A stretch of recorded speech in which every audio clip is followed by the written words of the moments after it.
오늘 내 설교 제목 우리 같이 고백해 보도록 하겠습니다. 끝까지 불순종해도 끝까지 사랑하신다.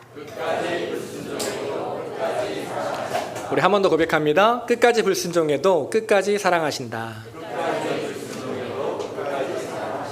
아멘. 우리가 끝까지 불순종해도 하나님은 우리를 끝까지 사랑해 주십니다. 작은 어촌에 의좋은 두 형제가 살았습니다. 형제는 모두 결혼을 했고요. 부부끼리의 사이도 아주 좋았습니다. 특별히 이 형은요, 애교가 넘치는 자신의 아내를 몹시 예뻐하고 사랑하며 살았습니다. 그런데 이 형의 아내가 남들과는 조금 특별한, 남들과 좀 다른 아내였어요. 뭐가 특별했냐면요, 친절함이 다른 사람보다 더 넘치는 사람이었습니다. 사람들이 집에 찾아오면요, 아내는 남편뿐만이 아니라 다른 사람에게도 친절과 애교가 넘치는 모습을 보여줬습니다. 그런데요, 그 모습을 보고 형이 질투를 느끼는 거예요. 그래서 사람이 돌아간 뒤에 늘 아내와 다툼을 벌였습니다. 그렇게 형의 부부가 싸우면 다행히도 동생 부부가 바로 옆집에 살았던 것 같아요. 늘 동생이 와서 싸움을 말리고 했습니다. 형님, 오해입니다. 싸우지 마세요. 늘 싸움을 말렸어요. 그러니까 이 동생이 얼마나 고맙습니까? 그래서 형수가 또 동생에게 친절히 대해주자 이번엔 형이 아내와 동생의 사이를 의심하기 시작합니다. 시간이 좀 흐르고요. 어느 날에 이 형이 자신의 아내에게 선물을 사주려고 시장을 들러서 거울을 사고 집으로 돌아옵니다. 집에 와서 방문을 열었는데 형이 깜짝 놀라요. 방 안에는 상이 차려져 있었고 아내와 동생이 옷 매무새가 흐트러진 채로 서로 씩씩대고 있는 거예요. 형을 보고 동생이 이렇게 이야기합니다. 형님, 오해하지 마십시오. 저희는 지금 쥐를 잡고 있었습니다. 그러나 형은요, 동생의 말을 믿지 않았어요.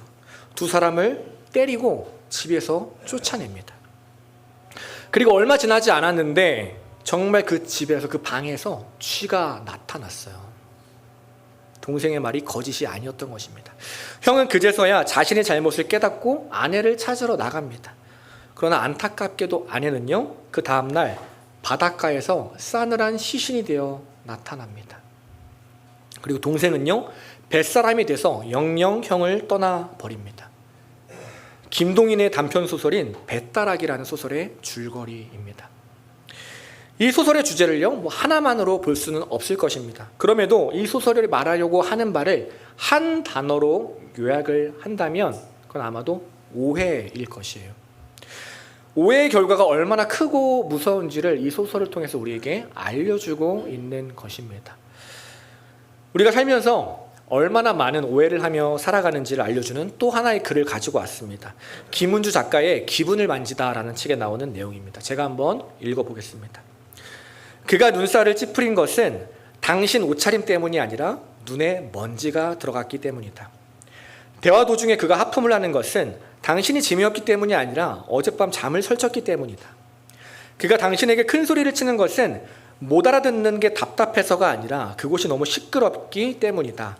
그가 인사를 하지 않는 것은 당신을 무시해서가 아니라 그가 수줍음을 타는 사람이기 때문이다. 이 글을 보고요, 저도 그동안 오해를 하고 있었구나 깨닫게 되었습니다. 우리 성도님들이 왜 그렇게 하품을 하시나 했더니 설교가 재미없어서 그런 게 아니라 어젯밤에 잠을 설치셔서 그랬구나 제가 알게 되었어요. 그래서 성도님들의 평안한 밤을 위해서 제가 더 기도해야겠다 생각이 들었습니다. 여러분, 인생은요, 오해와의 싸움입니다. 우리는요, 늘 오해하며 살아가요. 내가 지금 오해하고 있는 것들만 바로 잡아도 수많은 갈등이 해결됩니다. 편안한 인생으로 변화돼요. 반대로 말하면 뭐예요? 우리가 그만큼 수많은 오해를 하며 살아가고 있다는 것입니다. 근데 가만 보니까 신앙생활도 마찬가지라는 거예요. 신앙생활도 오해와의 싸움입니다. 우리 전도사님 왜 설교 때 자꾸 나만 쳐다보지? 나 들으라고 말씀하시나? 우리 전도사님 왜 설교 때 나만 안 쳐다보지? 나 싫어하시나? 분명히 말씀드립니다. 둘 다 아니에요. 오해라는 것입니다. 그런데 사실 이런 오해는요, 괜찮아요. 사람에 대한 오해는 괜찮다는 것입니다. 이런 오해는요, 시간이 조금 지나고 저 사람이 어떤 사람인지 파악이 되면 더 이상 오해하지 않습니다. 근데 반대로 우리가 정말 조심해야 할 오해가 있다는 거예요. 신앙생활에 있어서 정말 오해하지 말아야 할 것이 있는데 그것이 뭐냐면요, 바로 하나님에 대해서 오해하지 않는 것입니다. 사람에 대해서 오해하는 건 괜찮아요. 그냥 내 마음 조금 힘들고 시간이 지나면 해결이 된다는 것이죠. 그런데 하나님에 대한 오해는 다릅니다. 하나님에 대해 오해하게 되면요, 우리 인생이 완전히 달라진다는 것이에요. 쉼을 얻고 신앙생활을 하느냐, 아니면 짐을 안고 신앙생활을 하느냐, 하나님을 바로 보며 살아가느냐, 오해하며 살아가느냐에 따라 달라지게 된다는 것입니다. 오늘 본문에도요, 하나님을 오해했던 사람이 등장합니다. 하나님을 오해해서 쉼을 얻는 인생이 아니라 짐을 안고 살았던 한 사람이 등장합니다. 바로 요나입니다. 오늘 1절에 보니까 이렇게 말합니다. 여호와의 말씀이 아미떼의 아들 요나에게 임하니라. 지금 요나가 누군지를 소개하고 있어요. 아버지 이름이 아미떼라고 합니다. 아미떼라는 뜻은요, 진리라는 이야기예요. 거기다 요나는요, 비둘기라는 뜻을 가지고 있습니다.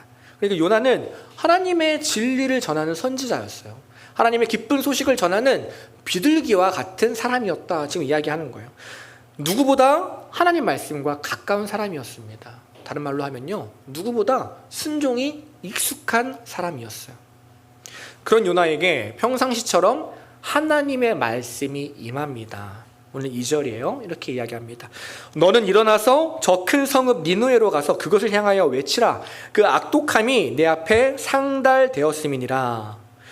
선지자에게 지금 하나님의 말씀이 임했어요. 그러면 당연히 지금까지 해왔던 것처럼 하나님 말씀을 전하러 가야 하는데, 순종해야 하는데, 오늘 요나는요, 정반대의 모습을 보여줍니다. 이어지는 3절을 보니까요, 이렇게 시작해요. 그러나 요나가 여호와의 얼굴을 피하려고 일어나 다시스로 도망하려 하여 욥바로 내려가더라 말을 합니다. 요나가 하나님의 말씀을 듣자마자 어떻게 반응을 하냐면요, 그러나라는 거예요. 하나님이 말씀을 하셨어요. 그래서 갔더라, 그래서 순종했더라, 이게 아니라 하나님이 말씀하셨습니다. 그러나 하나님을 피해서 도망갔더라 말을 하고 있는 것이죠. 하나님의 선지자가 놀랍게도 불순종을 선택합니다. 왜요? 요나에게는요, 그럴 만한 이유가 있었어요. 하나님이 가라고 오늘 말씀하신 이 니느웨라는 곳은요, 이스라엘의 적국인 아수르의 수도입니다. 훗날 이 북이스라엘이 아수르에게 멸망을 당하고요, 모두 포로로 끌려가게 돼요. 그러니까 단순히 그냥 적이 아니라 원수와 같은 나라라는 것이죠. 그 나라에 가서 복음을 전하라는 거예요. 쉽게 말해서 이런 거예요. 마치 일제강점기 시대에 일본과 싸웠던 독립투사에게 하나님이 말씀하시는 거예요. 너 일본에 가서 하나님은 당신을 사랑하십니다라고 외치고 와라. 그들에게 사랑을 전하고 와라 얘기하는 거예요. 그러니 얼마나 마음이 힘듭니까? 오늘 요나라고 그 마음에 말씀에 순종하고 싶지 않았을까요? 앞서 말했듯이 요나는요, 늘 하나님 말씀에 순종하는 사람이었어요. 아마 오늘도 순종을 하고 싶었을 것입니다. 그런데 오늘 말씀만큼은 마음이 너무 힘든 거예요. 아수르한테 짓밟힌 내 가족들이 생각나는 거예요. 어제까지 고통받았던 내 이웃들이 생각나는 거예요. 그래서 순종을 포기합니다. 가만히 보면 우리의 삶도 그렇다는 거예요. 늘 순종하고 싶은 마음이 우리 안에 있습니다. 처음부터 불순종하고 싶은 사람이 어디 있습니까? 다들 신앙생활 잘하고 싶은 마음이 있다고요. 다 순종하고 싶은 마음이 우리 안에 있습니다. 그런데 내 연약함 때문에 불순종할 때가 있다는 거예요. 어쩔 수 없는 상황과 환경 때문에 순종하지 못할 때가 있다라는 것입니다. 어쩔 때는요, 사랑하는 내 가족 때문에 순종하지 못할 때도 있다라는 것이에요. 어느 누가 주일 예배 빠지고 싶겠습니까? 어느 누가 주일 예배 중간에 들어와서 말씀 듣고 싶겠어요? 함께 예배하고 처음부터 앉아서 편안하게 예배 드리고 싶겠죠. 그런데 왜 그렇게 하나요? 먹고는 살아야 하기 때문입니다. 내 가족, 내 자녀 책임져야 하기 때문입니다. 주일마다 일하는 한 청년이 있습니다. 그 청년이 어느 날 이렇게 말을 하더라고요. 주일에 아무런 걱정 없이 교회에만 있어 본 게 너무 오래됐어요. 주일에 하루 종일 교회에만 있어 본 게 너무 오래됐어요 이야기하는 거예요. 그리고 하는 말이 주일에 교회에만 한번 있어 보고 싶습니다 말을 하는 거예요. 누구에게는 너무나 당연한 일이, 누구에게는 아주 쉬운 일이 그 친구에게 너무 어려운 거예요. 왜냐면요, 생계를 책임져야 하기 때문입니다. 먹고 살아야 하기 때문이에요. 그래서 간혹 일부 예배가 없을 때는요, 예배도 못 드리고 출근을 합니다. 그 친구의 마음은 어떨까요? 아싸, 잘됐다, 마음 편하다, 이럴까요? 저는 그렇지 않을 거라고 생각해요. 아마 그 친구는요, 한순간도 마음 편한 날이 없었을 것입니다.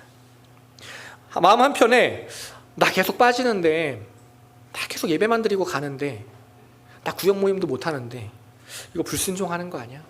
나 믿음 없는 거 아니야? 나 계속 하나님 대신 돈 선택하는 거 아니야? 나 믿음 없으면 어떡하지? 이런 갈등이 있었을 거라고요. 불편한 마음이 있었을 것입니다. 하나님이 이런 날 포기하면 어떡하지? 이러다가 하나님과 멀어지면 어떡하지? 그런 걱정도 아마 있었을 거예요.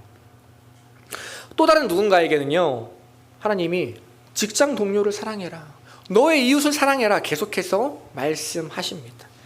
그 말씀을 들으면요, 그래, 사랑해야지. 그 순간에 우리 결단해요. 그리고 월요일날 직장에 가지만 어떻던가요? 쉽지 않다라는 거예요.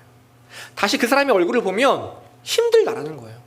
사랑하고 싶은데 그 마음은 진심인데 사랑한다는 말이 떨어지지 않는 거죠. 사랑이 너무 힘듭니다. 또 누구는요, 말씀 들을 때마다 계속 하나님께서 말씀하세요. 너 혼자 애쓰지 말고 내 앞에 나와라. 내 앞에 문제 내려놓고 하나님 앞에서 문제 해결하라 말씀하세요. 나도 그러고 싶은데 내 몸이 쉽게 움직이지 않습니다.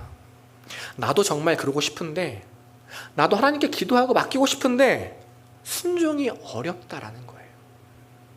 마음에 계속 찔림만 다가옵니다. 계속 불순종만 하는 것 같아서 마음이 답답해요. 이러다가 하나님과 멀어지면 어떡하지? 하나님의 믿음 없다고 나를 질책하면 어떡하지?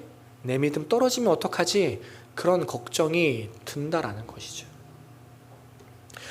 물론 이 모든 상황들 속에서 우리가 순종을 했다면 너무나 좋았을 것입니다. 그렇게 순종할 수 있는 믿음이 우리에게 정말 있었으면 좋겠습니다. 그러나 여러분, 꼭 기억하시기 바랍니다. 우리가 하나님 말씀에 순종하지 못하더라도, 우리가 설령 불순종할지라도 하나님은 우리를 절대 포기하지 않으십니다. 하나님은 우리가요, 순종하며 사랑하시고 불순종하며 미워하시는 그런 분이 아니에요. 나의 어떤 행위를 보시고 사랑을 결정하시는 분이 아닙니다. 하나님은 그냥 내가 나이기 때문에, 내가 하나님의 자녀이기 때문에 그 이유 하나만으로 우리를 사랑하십니다. 그래서 하나님은요, 어떤 상황 속에서도 우리를 포기하지 않으세요. 내가 끝까지 불순종하더라도 나를 끝까지 사랑해 주십니다. 그것을 반드시 믿으시기 바랍니다.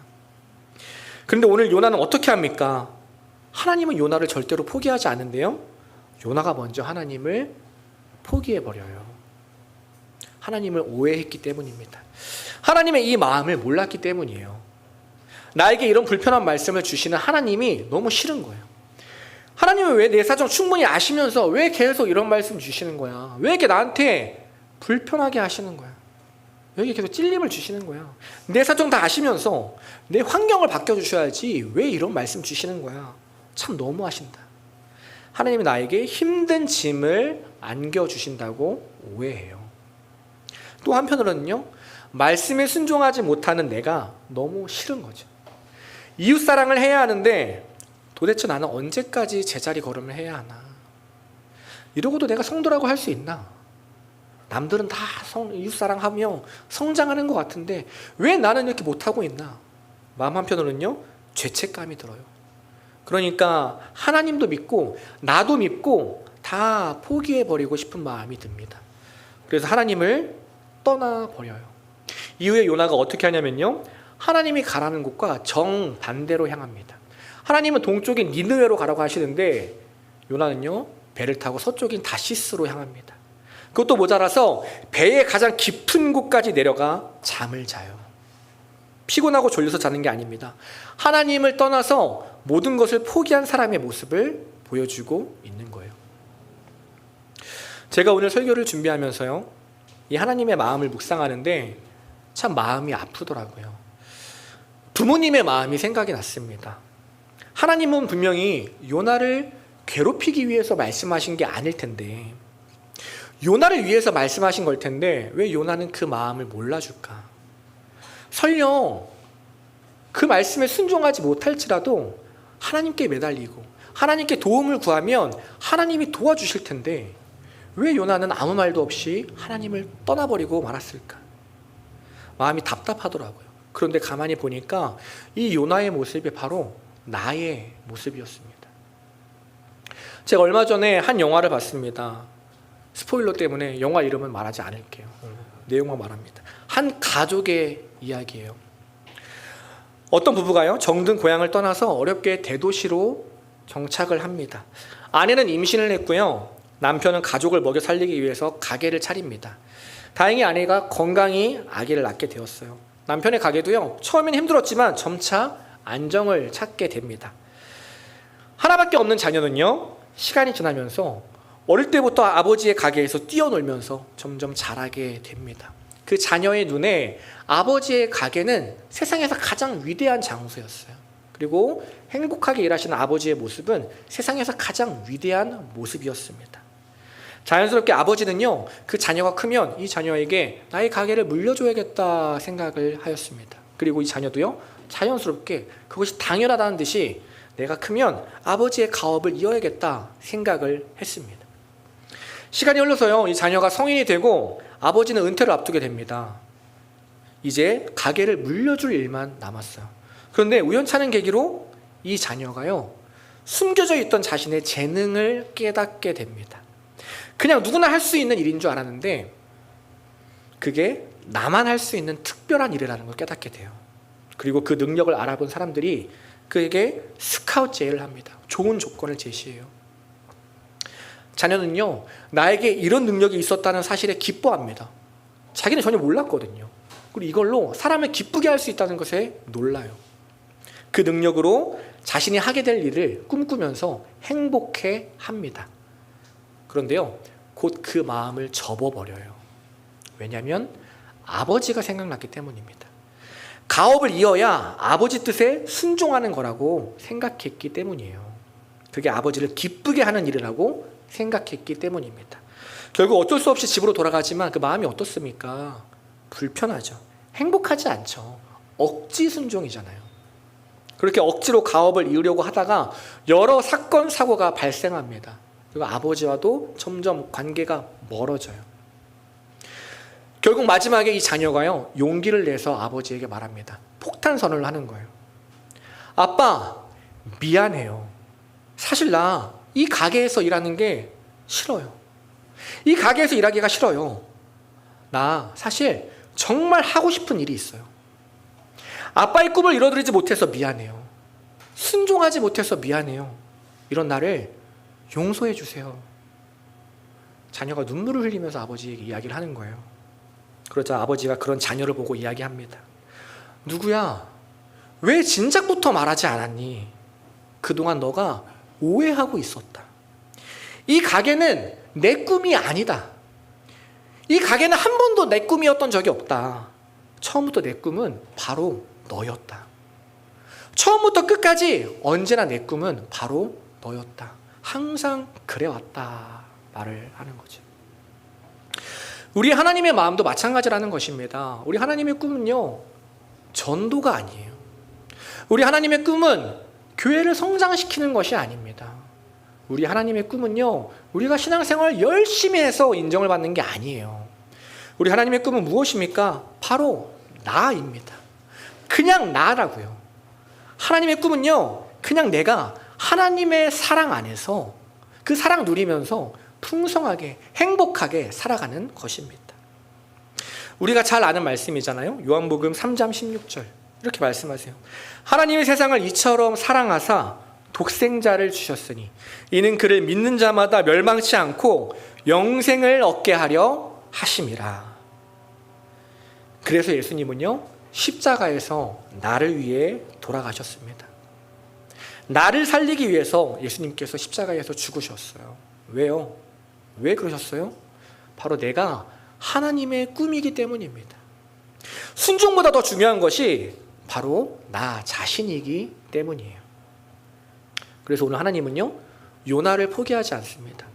요나는 하나님을 포기하고 떠나가지만 하나님은 요나를 포기하지 않습니다. 계속해서 이어지는 4절이에요. 이렇게 얘기합니다. 여호와께서 큰 바람을 바다 위에 내리심에 바다 가운데 큰 폭풍이 일어나 배가 거의 깨지게 된지라 말합니다. 그런데요, 한글 성경에는 없지만 원어 성경을 보면 이 시작하는 4절 앞에 그러나라는 말이 있습니다. 우리가 앞에서 3절 앞에도 그러나라는 말이 있었다고 이야기를 했어요. 쉽게 말해 이런 거예요.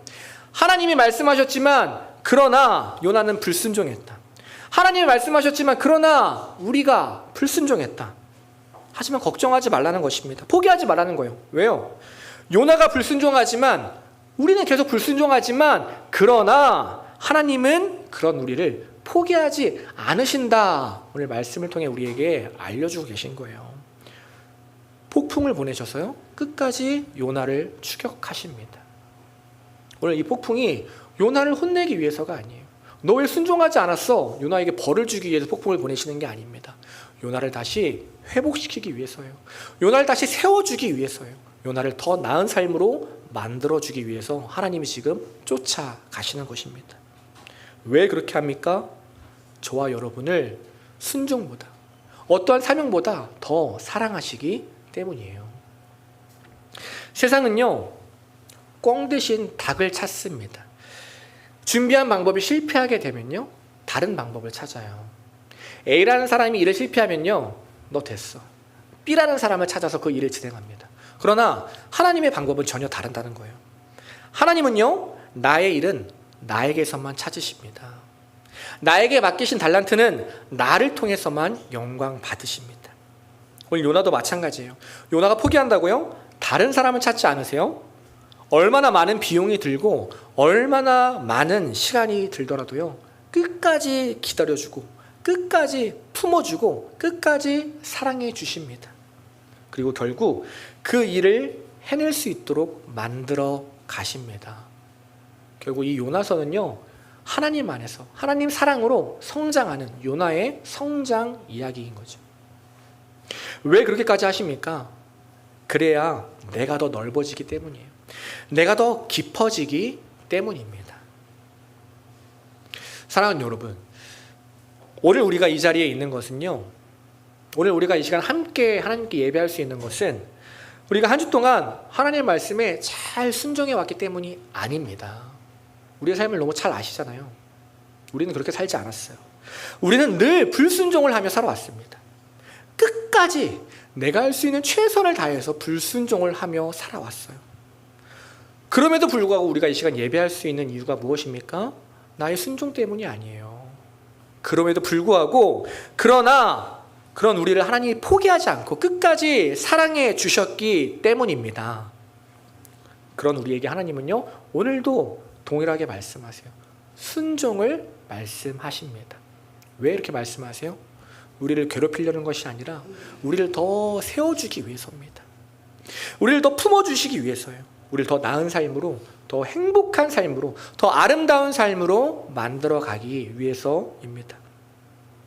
그 하나님의 사랑을 안다면, 그 끝까지 포기하지 않는 사랑을 안다면 우리가 해야 할 것은요 딱 하나입니다. 오늘 이 적용인데요 단 한 가지 적용이에요. 요나처럼 아무 말도 안 하고 도망가는 것이 아니라 하나님 도와주세요 하면서 하나님께 도움을 구하는 것입니다.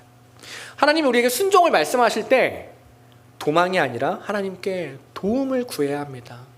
왜냐하면요 하나님은 내게 주신 그 일보다 나를 더 사랑하시기 때문이에요. 나를 포기하지 않으시기 때문입니다. 아까 이야기했던 그 한 청년이요 주일에 구역 모임을 못합니다. 일부 예배만 드리고 가기 때문이에요. 잘 아시겠지만 우리 교회는요 구역 모임의 비중이 큽니다. 함께 예배하고 함께 구역 모임에서 은혜를 나눠야 그 은혜가 풍성해지기 때문이에요.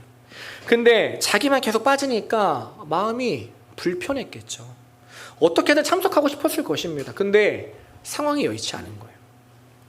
참 감사한 게요 이 청년이 그런 상황 속에서도요 하나님 왜 나에게만 이런 상황을 허락하십니까? 하나님을 원망하거나 공동체를 원망하지 않았다는 거예요. 어떻게든 하나님을 붙들려고 했습니다. 그리고 그 청년의 그 마음을 아니까 공동체 안에서 함께 그 청년을 위해서 기도했어요. 할 수 없다고 도망을 선택하는 것이 아니라 할 수 없으니까 도움을 선택한 것입니다. 그래서 결국 어떻게 되냐면요, 제가 말하지 않았는데도 그 구역의 청년들이 주중에 한 번 더 모여서 구역 모임을 진행하고 있어요.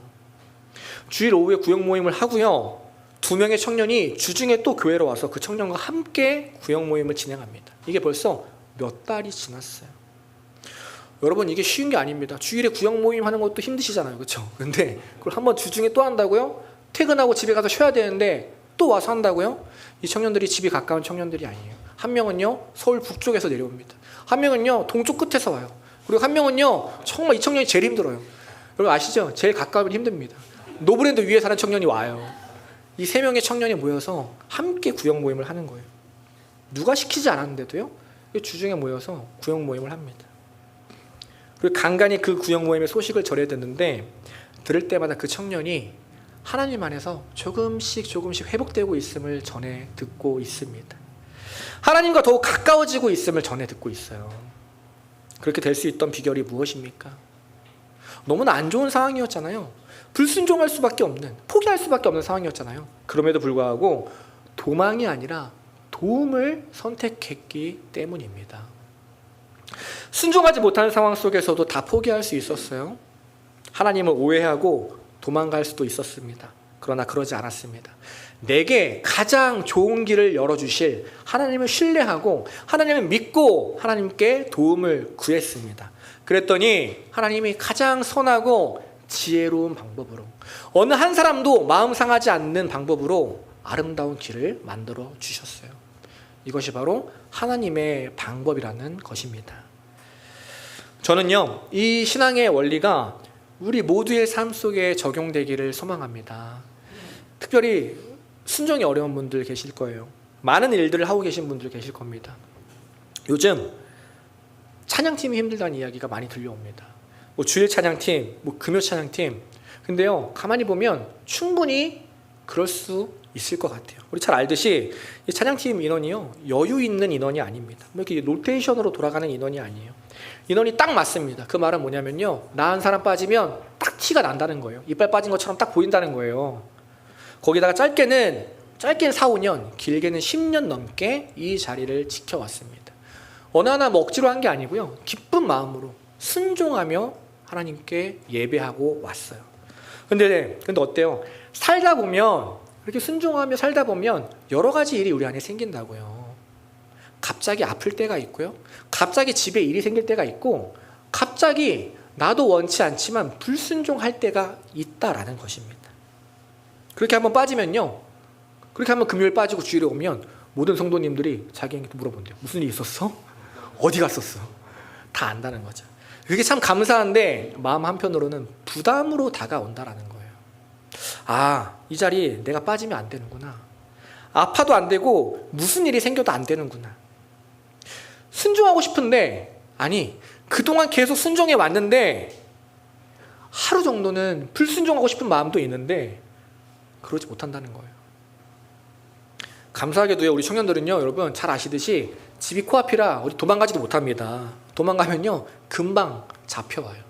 근데 제가 청년 때는 이런 부담 때문에 진짜 잠수 타고 도망간 청년들이 많이 있었습니다.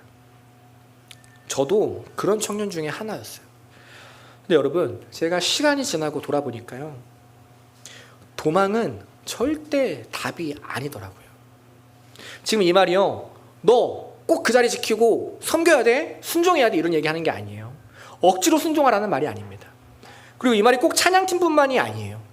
우리 모두가 마찬가지라는 것입니다. 우리 모두가 하나님의 교회를 섬기는 일꾼들이에요.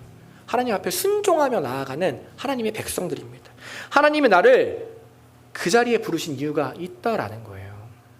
하나님이 오늘 요나에게 니느웨로 가라고 말씀하신 이유가 있다라는 것입니다. 어떤 일을 처리하기 위해서가 아니라 성과 때문이 아니라는 거예요.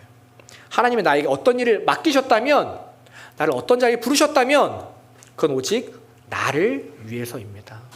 다른 사람이 아니라 나를 위해서요. 하나님이 자기 목숨보다 귀하게 여기는 나를 위해서 그 자리에 부르시는 거예요. 니느웨가 아니라 바로 나, 나를 살리려고 하나님께서 그 자리에 불러주신다는 거죠. 나의 사랑이 제자리에 머무는 사랑이 아니라 고이고 멈춰서 썩어버리는 사랑이 아니라 더 깊어지는 사랑, 더 넓어지는 사랑이 되기를 원하시기 때문입니다. 그러니 그 자리가 힘들 때, 사명 감당하기 힘들 때 우리가 먼저 해야 할 것은요, 도망이 아니에요.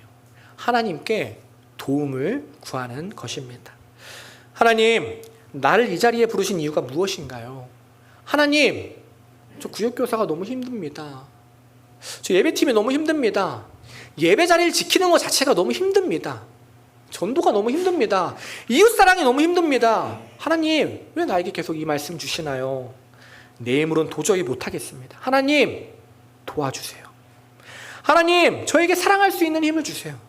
아니면 저에게 조금만 더 시간을 주세요. 감당하고 성장할 수 있는 시간을 주세요. 저 혼자는 못하겠으니까 함께 감당할 수 있는 동역자를 허락해 주세요. 도망가기 전에 우리가 해야 할 일은요, 하나님의 도움을 구하는 것입니다. 만약에 그렇게 도움을 구했는데도 할 수 없다면요, 그때는 할 수 없다고 말하시기 바랍니다. 그러셔도 됩니다. 끙끙 참지 말고 말하셔도 된다는 거예요. 구역교사에게 말하시고요, 담당 교역자에게 말을 하십시오. 하나님, 제가 하나님께 도움을 구하고 해봤는데 할 수 없어요. 전 니느웨에 갈 수 없습니다. 말하시기 바랍니다. 그러나 그 전에 반드시 하나님의 도움을 구하시기 바랍니다. 그게 성도가 성장하는 비결이라는 거예요. 그것이 하나님에서부터 풍성한 은혜를 누리는 비결이라는 것입니다. 저는 우리 사랑의 교회가 어느 한 사람만 성장하는 교회가 아니라 우리 모두가 한 사람도 빠짐없이 함께 성장하고 함께 은혜를 누리는 아름다운 믿음의 공동체가 되기를 간절히 소망합니다. 오늘 말씀 정리합니다. 신앙생활에 있어서 정말 중요한 것이 있는데요, 바로 오해하지 않는 거예요. 무엇을 오해하지 말아야 합니까? 하나님에 대해서 오해하지 말아야 합니다. 하나님은 우리에게요, 어떠한 일을 시키기 위해 순종을 강요하시는 분이 아닙니다. 그 자리가 나를 살리는 자리이기 때문에 우리에게 순종을 권유하십니다. 그러나 때론 순종이 힘들 때도 있습니다. 원치 않지만 불순종을 할 때도 분명히 있습니다. 그때 기억하시기 바랍니다. 하나님은요, 그런 우리도 동일하게 사랑해 주십니다. 지금까지 내가 살아있는 것이 바로 그 증거예요.